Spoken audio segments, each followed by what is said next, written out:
Welcome to episode 7 of the Fantasy Happy Hour, our Sunday and Monday showdown special. What we're chalking this one up as. Woohoo! Not really sure. We still need to get a better intro down, but hey, we'll figure that out as time goes on. We're just trying to put content out, get it all out there, get the people watching, get the people going, and get the people winning some fantasy football. I know this has been helping my trades and my free agent frenzy going off, just being a little bit more knowledgeable. But yeah, we got some exciting Sunday, Monday games. Sunday night, we got the Vikings versus Seahawks, and Monday night, we got Chargers versus Saints. Go Vikes. Taryn's big team, Vikings, they're about to get stomped, go 1-4, so this will be very interesting. But yeah, let's just jump right into it. Taryn, let's get some analysis on this Sunday nighter. Well, we got the number 32 and 31 defense in the league going up against each other, so we can expect some firepower. One side of this game is very easy to predict, and one side isn't as easy to predict. I mean, we look at two quarterbacks, two very different quarterbacks. One can throw two receivers over 100 yards and still only put up 12 fantasy points. And then you got another one who throws 5 touchdowns through his first 3 games. So you got very different quarterbacks in this game. But this should be just explosive. I'm predicting a high score line for both teams. I guess we can start on the easy side of the ball with the Minnesota Vikings. Their concentration of targets is outrageous by Cousins. He's completed 16 passes in his last 2 games, of which 14 went to Thielen and Jefferson and Cook. In both. So, you're getting guys, I think the one game, Kyle Rudolph caught the other 2, and the other game, Kyle Rudolph caught the 1, and I think CJ Ham had 1. So you're seeing a 90% target share and ball touching by Cook, Thielen, and Jefferson. So, in Showdown, it's pretty easy. Pick those 3 guys, and then the one other guy you can kind of take is Rudolph. He's the guy they go to in the red zone. Outside of that, watch Thielen's injury. I heard he's kind of hurt and he's dealing with a shoulder injury, but not expected to keep him out. And so I avoid Cousins in all these slates. I just don't think he's a good fantasy option, although they might score a lot of points. It goes to Cook in the red zone. They lean on the run game in Minnesota. But the other side of the ball is a little more unpredictable. You got Russell Wilson, who's firing 5 TDs. A lot of those go to Lockett and Metcalf, so of course you could put either of those guys in the captain spot. I like Greg Olsen. He's been seeing 6 and 4 completions for the last 2 games. David Moore is seeing the ball quite a bit, and he's catching a lot of those longer touchdowns. They're a volume offense. I see Russell Wilson as a potential captain because he tends to throw a lot, and he also gets there with his legs. So I think captains, you either look to one of the Minnesota receivers or Dalvin Cook. It can be a great option. Or you lean on Russell and pick one of his receivers at captain or pick Russell himself. You can look to Chris Carson on the Seattle side. He got 2 TDs last game. But overall, I don't see this being a run game. But it all depends what script you want to write in this one. Both kickers seem viable. They both kick pretty long they have a long range is what the wording I'm looking for. And outside of that, the cheap guys are Moore, Rudolph, and I don't know what else to go to in this game. I feel like you just take all the guys that put up the 20 to 30 point games every game for both these teams. Is there any odd plays you see when you go down the board with these 2 teams? Or? Well, when I was looking at it, I was looking at last week's points for DK, and Lockett and Metcalf both were around 20. I believe Metcalf was 19 and Lockett was at 21. And then Justin Jefferson, I'm looking at him and would probably play him as a captain. I think that'd be kind of a unique differentiator as a captain. I feel like he's been heating up the past few weeks and he's becoming more and more of a nice safe receiver pick in my opinion. But I think in both lineups you'd be happy taking Cook and Russell Wilson as a captain. I took Kevin Rudolph last week, or Kyle Rudolph, I don't know what his name is, something Rudolph, and he only got me 4 fantasy points, 4.6, was not impressed. And then Greg Olsen last week, only 6 as well, so I know you're mentioning Greg Olsen.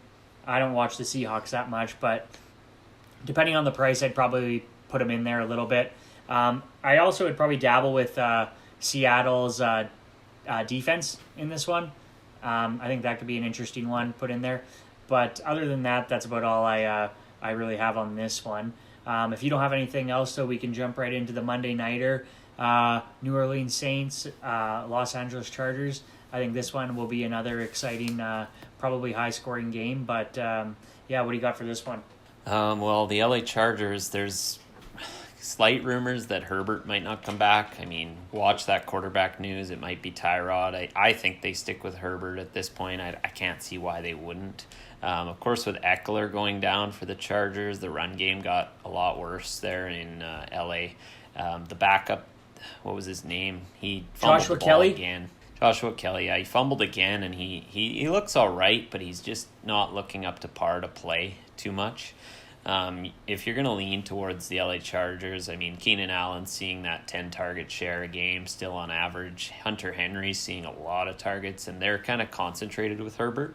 So it's kind of those two, and then all the other guys seem to be deep ball or like one-play guys. So you'll see Guyton come in and take a 73-yard ball to the house.